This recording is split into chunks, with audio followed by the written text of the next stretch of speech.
দাদাকেও প্রণাম এবং স্বস্তি ব্রতধারী বা অন্যান্য যারা দাদা ও মায়েরা আছেন সবাইকে আমার গ্রন্থের প্রণাম।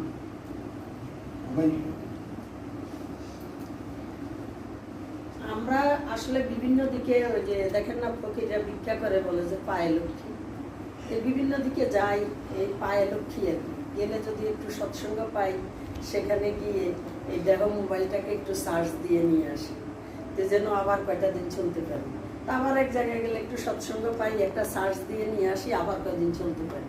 তো এইভাবে এসে আজকে এই যে সীতাকুণ্ড সৎসঙ্গ শাখায় উপস্থিত রেখেছেন পরম দয়াল, আমার সাধ্য ছিল না। আজকে অপ্রত্যাশিতভাবে এই যে এইভাবে সৎসঙ্গে এসেছি, আমার নিজেকে আরো ধন্য মনে হচ্ছে।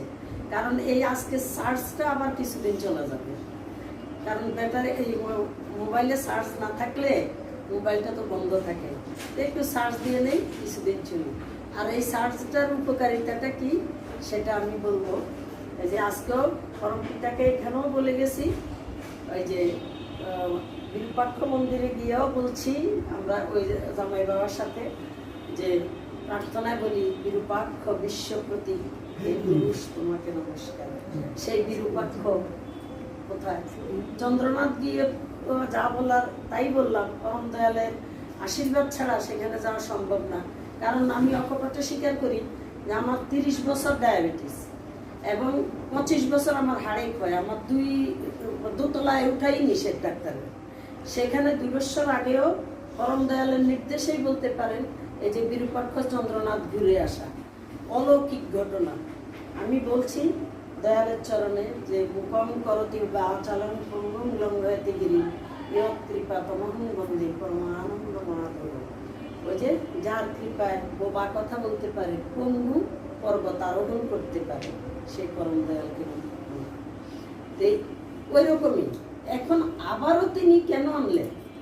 আবার সেই বিরূপাক্ষ চন্দ্রনাথ ঘুরে আজকে আসলাম। এসে আগে প্রথমবার যত ক্লান্ত লাগছে, আজকে কিন্তু অত ক্লান্ত লাগতেছে না। অথচ শরীরের অবস্থা তো আগের থেকে খারাপ হয়ে গেছে অনেকটা, কিন্তু এই যে অবস্থা, এটা হলো ওই যে সৎসঙ্গে এই যে আপনাদের এই মতো ভক্তবৃন্দের থেকে একটু যে চার্জ হয়, আমার মনে হয় এই চার্জের অ্যাকশনটাই আজকেও দেখাইল পরম পিতা। এই জন্য সৎসঙ্গ করলে এই চার্জে যতদিন চলতে পারবে এই আর কি।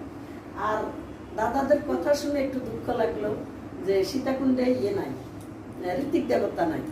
তো সীতাকুণ্ডে নাই, এরকম অনেক জায়গায় নাই। বরিশালে গেছি কয়েক বছর আগে জামাই